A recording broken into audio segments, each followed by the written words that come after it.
The reason I roll the way I roll is I don't care what your opinion is. I don't care what my mom's opinion is. And when you're in that cocoon, then you could just go fast because, you know, when I love losing more than my biggest competitor loves me losing, well, I'm unbeatable. Like, cause I love losing. I love the climb. I love the grind. I don't want the riches. I fucking love when people shit up. When I came out with my sneaker, I did a K-Swiss collaboration back in I remember, that was cool. Right. The amount of back-channel chatter, and it's right. I'm a 42-year-old white businessman. What the fuck am I doing with a collaboration, right? And there was chatter, because even though I've done well, right? There was a lot of chat. I didn't do well in that world. So all the sneaker executives, or all the kids in the street, or all the people were chattering.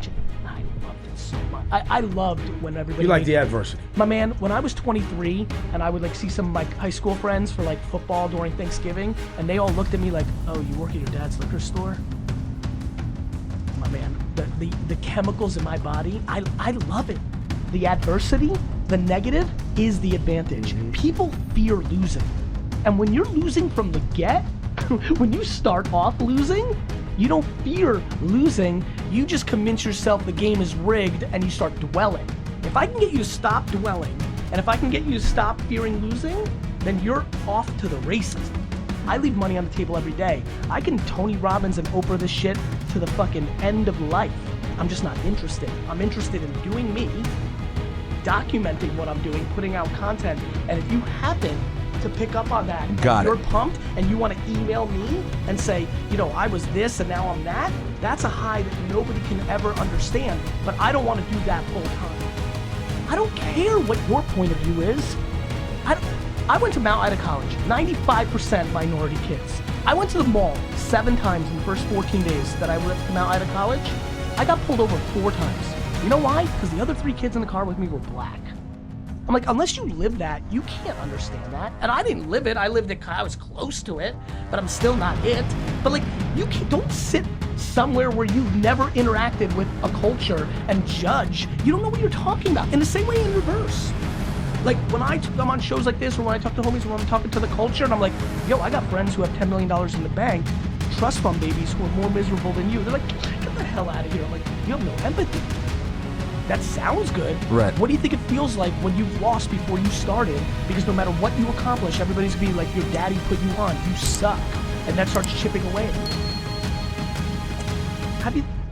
Guys, there's a lot of youngsters listening. Guys, Michael Jackson couldn't get plays on MTV until CBS really threatened to pull everybody off of MTV. Michael Jackson. Like what world, like I know that like it feels bad and there's all these things. It's better in life than ever now, not because we're better as people, but because the internet is decentralizing the world. All this cryptocurrency, Bitcoin stuff, everybody's in the craze, they're not being thoughtful. It's not about Bitcoin, it's about blockchain and what that technology means, which means you and I can sell you my home, one quick transaction on the blockchain, we both trust it, it's good, and none of the banks and all these people get their hands in our business. Right. Like shit's going down. So go get yours. Like stop telling me you're gonna, or stop telling me like you got held back. If you have a smartphone, and guess what? All of you do. Well, then you have a studio in your pocket. If you're so good, spit your Do I have to tell you about all the people that went and did car studio videos and put it on Instagram and are popping? Like, stop bullshitting. Now there's no more excuses. There's no hiding. Here's what's gonna happen over the next 100 years, and I'm glad I'm putting it on film and audio right now, because either maybe I'll be alive because technology's changing, or my great-grandkids are gonna be proud of me.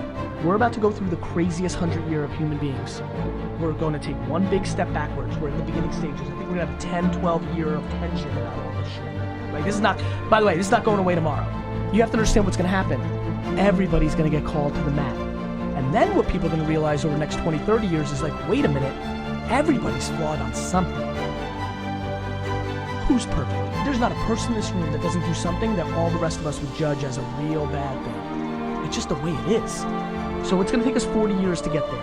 But once we do, people will be like, okay, wait a minute, we need to reset.